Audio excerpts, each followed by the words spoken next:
2023 was a great year for OnePlus, especially the OnePlus Open was truly a remarkable killer foldable phone. And now that OnePlus 12 is here, I must say that they have outperformed in every single way. But there are still some things that they haven't done right. I'll talk more about it at the end of the video, so stick till the end. But first, let's start with the design. The back of the OnePlus 12 showcases a stunning emerald design with a matte texture that looks so good. The glass back not only reflects light beautifully like this, but is also protected by Gorilla Glass 5. The camera housing has been modified a bit with minimized Hasselblad branding, and there are these shiny reflections in them. I love how they focused even on small details, just like how the alert slider is back on the left side and IR blaster makes an appearance up top. And if you're wondering, the frame is metal. The phone is also IP65 rated, which is an improvement from the OnePlus 11 IP64. However, given its flagship status, OnePlus should have at least provided IP68. Compared to OnePlus 11, 12 is a bit bigger, thicker and heavier, but in-hand feel is comfortable and grippy with good weight distribution. And as far as I've tested, there's no quality control issue in this unit, which was reported in the Chinese variants of the phone, so that's good. The display has undergone a significant upgrade now. The display is larger now, and it is a 120Hz 2K LTPO AMOLED display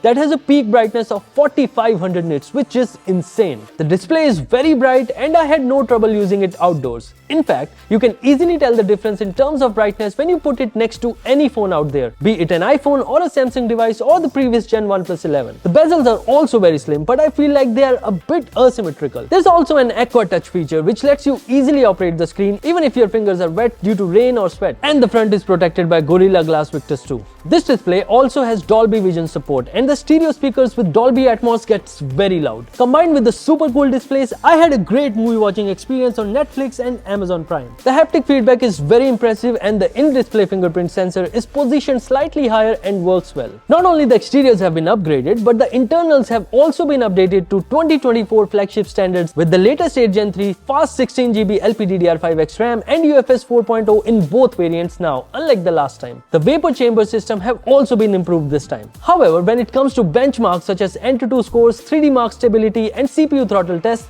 the scores are good and the phone doesn't get warm, but when compared to other 8 Gen 3 phones, the results are a bit underperforming. I guess OnePlus has optimized this chipset for the experience and not for the numbers, but the gaming performance is really outstanding. COD Mobile runs smoothly at 120 FPS, and even after a 20-minute session of Genshin Impact, the phone remains cool. There are also new game mode features like Hyper HDR, Hyper Resolution and Adaptive Frame Booster. The gaming performance is top-notch, as it would be the case with any other flagship. There is one more thing OnePlus excelled themselves this time, and it is the Hasselblad cameras. OnePlus 12 comes with the all-new Sony LYT-808 main sensor, a new 64-megapixel 3x periscope lens, and the same ultra-wide lens from the last year. I've taken nearly 600 photos with this phone and I'm thoroughly impressed with the results. When taking photos of human portraits, the skin colors are on point, and even the edge detection is very good with proper HDR.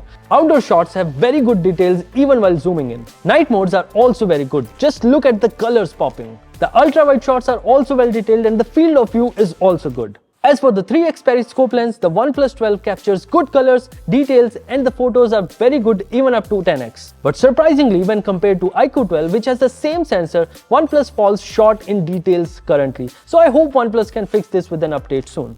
And to top it all, the colors are consistent between different lenses, which is always good. Moving on to the videos. All the rear cameras support up to 4K 60 FPS and the OIS performs well. And there is no focus hunting. The main camera can also do 8K 24 FPS and the videos look very crisp. A major update from OnePlus 11 is the addition of 4K support on the front camera, which looks sharp and the photos also come out very good. Like I said at the start, the cameras here are really good and you really can't go wrong with it, but I'm yet to compare it with other flagships. Moving on to the software, OnePlus 12 runs on OxygenOS 14 based on Android 14, and OnePlus has promised 4 years of OS updates and 5 years of security updates. This new version does bring some new AOD styles, subject sharing from gallery and even a new file dock, which is very useful. There are no pre-installed apps other than Netflix, and now there is a full-fledged phone link support, which means I can easily mirror my screen to my Windows laptop. OxygenOS has really improved a lot recently and it is very smooth to use. RAM management is good and even the haptics throughout the UI are very refreshing, and the battery life is also improved. Speaking of battery, OnePlus 12 comes with a large 5400 mAh battery that can charge super fast with both wired and wireless. The battery also lasts a full day easily with mixed usage of movies and gaming, and the best part is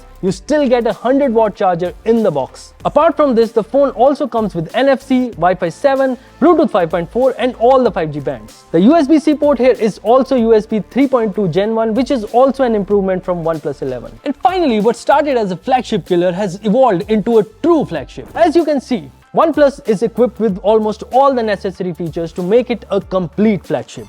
They've improved the cameras, the display, the processor, the battery, and brought back wireless charging and the alert slider back to where it belonged. But it still does not have the IP68 rating and eSIM support is missing, which is not a huge deal considering it's expected to launch at a price bracket of 60 to 65K.